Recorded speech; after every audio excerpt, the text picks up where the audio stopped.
কিয়ামত পর্যন্ত দুনিয়ার যে কোনো মানুষের যে কোনো সমস্যার সমাধান ইসলামের বিধানে আছে। যে কোনো যুগের যে কোনো লোকের যে কোনো সমস্যার সমাধান ইসলামের বিধানে। একটা সমাধানের উদাহরণ দিই। কোন দেশ যদি ইসলামী আইনে শাসন হয়, যেটাকে ইসলামী রাষ্ট্র বলা হয়, কোন দেশ যদি ইসলামী আইনে শাসন হয়, এই দেশটাকে কি রাষ্ট্র কয়? ইসলামী রাষ্ট্র। এই ইসলামী রাষ্ট্রের কোন নাগরিক যদি হিন্দু হয়, ইসলামী রাষ্ট্রের কোন নাগরিক যদি হিন্দু হয়, নাগরিকটা হিন্দু কিন্তু রাষ্ট্র চলবে কোন আইনে? ইসলামী। এবার হিন্দু ধর্ম কেমনে পালন করবো? রাষ্ট্র তো ইসলামী আইনে চলে। প্রশ্ন বুঝলেন কিনা? সমস্যা পড়ছে নি? অমুসলমান নাগরিক মুসলমানের ওই দেশে, যে দেশটা ইসলামী আইনে শাসন হয়, এই দেশে অমুসলিম নাগরিকে তার ধর্ম কেমনে পালন করবে?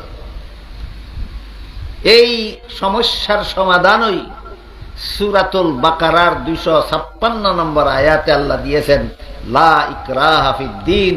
ইসলামী আইনে যদি দেশ শাসন হয়, তাহলে সব ধর্মাবলম্বীরা যার যার ধর্ম পালনের পূর্ণ স্বাধীনতা পায়।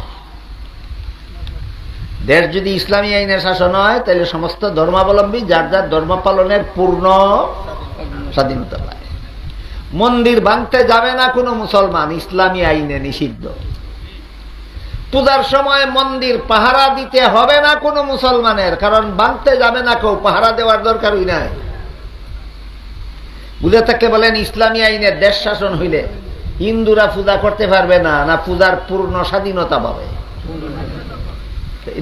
এটা কি ইসলামের বিধানে হিন্দু ধর্মের সমস্যার সমাধান হয়েছে না? ইসলামের বিধানে হিন্দু ধর্মের সমস্যার সমাধান হয়েছে। হাদিস শরীফে রাসূল করিম সাল্লাল্লাহু আলাইহি ওয়াসাল্লাম বলেন, মুসলমানেরা তোমাদেরকে ছাগলের গোশত খাইতে যেমন বাধা দেওয়ার অধিকার কারো নাই, অমুসলমানদেরকে শুয়োরের গোশত খাইতে বাধা দেওয়ার অধিকার কারো নাই। এটা ইসলামের বিধান। অমুসলমানের শুয়োরের গোশত খাইলে কোনো মুসলমানের বাধা দেওয়ার অধিকার নাই। তাই ইসলামী আইনের দেশ শাসন নিলে বিধর্মীরা শুয়োর খাইতে পারবে না, পূর্ণ স্বাধীনতার সাথে খাইতে পারবে। হাদিস শরীফে রাসূল করিম সাল্লাল্লাহু আলাইহি ওয়াসাল্লাম আরো বলেন, মুসলমানেরা তোমরা সিরকা পান করতে, সিরকা চিনেন? ভিনেগার যেটা কয়, ভিনেগার। আপনারা কোনটা কইলে বুঝুন? ভিনেগার। আল্লাহ রাসূল বলেন, তোমরা ভিনেগার পান করতে যেমন তোমাদেরকে বাধা দেওয়ার অধিকার কারো নাই, অমুসলমানরা মদ পান করলে তার মদ পানেও বাধা দেওয়ার অধিকার কারো নাই। এটা ইসলামের বিধান। কিসের বিধান?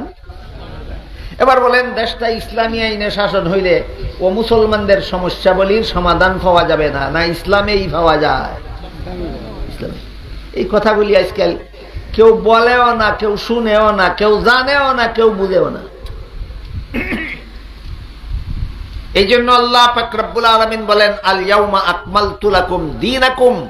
ইসলামের বিধিবিধান পরিপূর্ণ করে দিলাম। সকল ব্যাখ্যার সারমর্ম হইল ইসলামের বিধিবিধান সর্বযুগের সর্বলোকের সব সমস্যার সমাধান।